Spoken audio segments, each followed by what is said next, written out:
السلام علیکم ورحمۃ اللہ وبرکاتہ۔ ایک بار پھر 5 فروری کا دن آ رہا ہے اور کشمیری کرفیو کے اندر ہیں، تو اس پر یہ میں پیغام دینا چاہتا ہوں کہ تمام مسلمان بھائی کشمیریوں کے لیے یکجہتی کے لیے اپنے اپنے علاقے کے اندر ریلیوں کا انعقاد کریں اور پوری دنیا کو یہ پیغام دیں کہ مسلمان پاکستان کشمیریوں کے ساتھ کھڑے ہیں اور آزادی تک ہم کشمیریوں کے ساتھ ہیں۔ اور میں پول نیوز چینل کی طرف سے،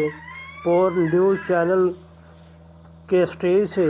پوری دنیا کو یہ پیغام دیتا ہوں کہ کشمیریوں کے ساتھ کھڑے ہوں، اور اب کشمیریوں کے بارے میں پیغام دینے کے لیے آپ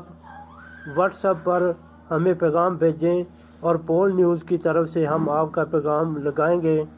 نمائندہ خصوصی پول نیوز ضلع ننکانہ۔